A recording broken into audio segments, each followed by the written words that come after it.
raising your frequency. Because when I listen to everybody that has spoken here today, it's not about having the stuff now. It's not about having a big bank account now. It's about the things you have decided to do and raising yourself to that level. A couple of years ago, I went for a talk titled The Billionaire Mindset. And in that talk, they did have a local self-made millionaire here in Kenya. Just here in Kenya, it was a Tintin restaurant at KICC, the talk.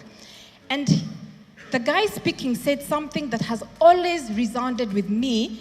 And when I connect the dots backwards, that has been my own journey as well. He said, to make $1 billion, you have to think in billions. Can you see why you don't have billions? You have to think in billions. You have to conceptualize in billions. It means you're having conversations with people in billions. It means you are spending in billions. Sometimes it means you are borrowing in billions. You're planning in billions. Now, what do you think will happen to you if you start thinking in billions? Do you have any hope of listening to 98.4?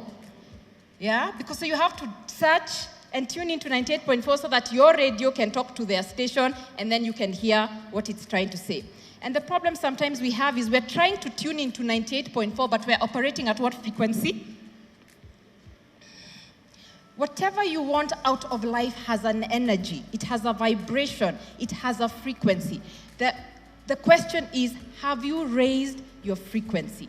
And the frequency that worked for last season does not necessarily work for this season. If you're in debt, the frequency that got you into debt, is it the same frequency that will get you out of debt? The goals you want to buy a house this year, the frequency you operated in last year just doesn't work. So we've got to start learning, how do you raise the frequency? And when I think about my journey in building Centonomy, this has been a 10-year journey. To see all you people here, I'm like, this is the work of 10 years. But it started by one person. And as Waceke said, I started this business after I had already failed in 2 businesses. That's number 1. Yeah. So I failed in one, and the other one is not that the business failed, but my participation in it failed. Yeah. So can you imagine how I was feeling? Like a failure, inadequate. And it was that at that moment when I was in between failures of businesses, I went to the ATM and it told me you have 200 shillings. Okay? Now I'd already decided and I'd already, through conversations with people, started finding out, I like it when I talk to people, not just about shares, but about their thinking on money, their planning on money. So I'd already started feeling the pull and I decided this is my aha moment. I want to go teach people about money. But I have 200 bob in my account that I cannot withdraw. And this is a sad thing. When the ATM told me minimum withdrawal is 500 bob, I thought to myself, shall I go to the bank and ask them, can I withdraw over the counter 200 shillings? Then, you know what the over-counter charges were at that time? 150 shillings. So it would have left me with 50 shillings. And I went home to feel sorry for myself, like we all do, correct? We feel sorry for ourselves in different ways. We may meet the other friend who also has 50 bob to go and complain about our 50 bob status. I went home and entered bed. And after a while, I just remember a voice, and I'm so sure it was God waking me up and kicking me. Sheke, you are mentally able. So as inadequate as I felt, as unprepared as I felt, even with my feelings of failure, I called some of those clients I used to trade stocks with, and I started helping them plan their money. So here I am, going for meetings, sometimes without any understanding of how you're going to get fuel to go back home, because you're looking at your car and you're doing those estimates. For a starlet, what does E mean? E means 5 kilometers. You're asking Google to help you figure out what E means on a starlet. I think E means I can still go for 5 kilometers. And you pray that your client that time gives you that G for consultation. They give you there and then pop, because you need to go to the nearest fuel station. That's how I was operating. But I learned this. By going and talking to people who I felt unworthy even to talk to, I raised my frequency. I started thinking different. By going and attending events, seminars, I once went and attended a seminar. Of course, the invite was wrong. They got the email wrong. And this seminar was for a project, and they needed people who can invest 100 million shillings. I still went. And at that point, I was thinking, worst case scenario, at least I have food for the day, because when you're operating on 200 bob that you can't quite withdraw from the bank, food, what you are eating today is suddenly a consideration, yeah? And I was like, they'll give us those, horror whatevers. I can never pronounce that name, yeah? Roses, yeah? They'll give us biting snacks, so dinner is sorted. Actually, do you know that was my thinking at that time? You go there, you're sitting with all these millionaires, and again, you raise your frequency. You come out there, you're thinking something different. I have a conversation with somebody.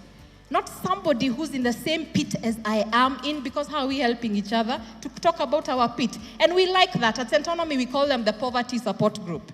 Yeah? The people you get to talk to when you're in problems, who are in the same problem as you, so that you can have a pity party. Correct? Poverty support group. So if you want to attract wealth in your life, ditch the poverty support group. So I went to talk to people, and I'm like, how have you done it? And started picking up principles. I read books. Yeah, and along the way, that has always been what we've done. Put yourself in places where you even think you're not worthy to be. I've told clients, you're hiring me because I am the best. Even though I didn't believe I was the best, I still said the words. I raised my frequency. I prayed. You raise your frequency a lot by praying, yeah, and having the faith. Last year, there's an Ivy League course I went to, and they had rejected us, and I told them, you have made a mistake in rejecting us. The year before they rejected us, last year we were in the program. Simply by, in fact, when they were doing the applications again, they were like, hey, we don't want to receive that email again, so we're going to accept Centonomy into this program. It's simply a matter of raise your frequency, yeah? Are we together? So you raise your frequency by doing things not according to how you feel or what you have or what your status looks like today, but for where you want to go. You don't get out of debt by dwelling in debt. You get out of debt by putting your mind towards, how do I generate additional income? You don't just seek the investments you can afford to do, like Peter's story has taught us. Seek the investments that are right for where you want to go, and then work backwards. Raise your mind. Get the expander for your radio if you actually need to do that. Operating, though, at this frequency has a responsibility. It does. You cannot cheat the frequency. You can't put 98.2. What happens if you put 98.2? It's unclear. You may get a bit of 98.4. You can hear a bit, correct? But you're getting other lower frequency. So there's a responsibility to this. And the biggest one is this. How you speak, how you think, and what you do have to talk the same exact language. I could not tell that client I am the best and then appear in a training and do a mediocre job and expect the world to be in my favor. It just doesn't work like that. So whatever you want in your life, line up those things. Especially, let me start with how we speak. My favorite book in the whole wide world, I have one favorite book. It tells me the power of life and death are in the tongue. And think about it. God said, let there be light, correct? He didn't go and start looking for light bulbs. He just said, let there be light. What has happened in your life that your speaking did not play a part in? How did you get your job? How did you get the job you have? Were you at an interview? Did you speak at the interview or you just sat down? You spoke. How did you get your wife? Yeah, you told her we're going to have a house in Florida, as we've had. Yeah, I mean, Julian has told us how he spoke himself out of debt. How do you form relationships with people? You speak. How do you have a relationship with your children? You speak. And if you go home today and start thinking, how much time has speaking played a part in my life? For good. All these things are good. You have a job. Your business, how did your business start? Didn't start because you have an idea. The idea is great, but what did you do after the idea? You started speaking to somebody about it. You spoke to the bank. You spoke to an investor. You spoke to a client so that they could buy your goods and so the business can start rolling. So imagine when we don't speak properly what we are also doing to ourselves. Can you imagine? What are the kind of things we say to ourselves? I am not good enough, correct? I am broke. This is not going to happen for me, that or the other. So if you spoke your way into a job, you're also speaking your way out of a job by complaining about your boss. Let's complain at our boss. Let's complain about our country. Let's complain about traffic. Let's complain about each other. Life doesn't necessarily give you what you want. It gives you who you are. And this is what I mean by character. If you want to wake up at 10 o'clock in the morning, you do you. But remember, there's a price to pay, correct?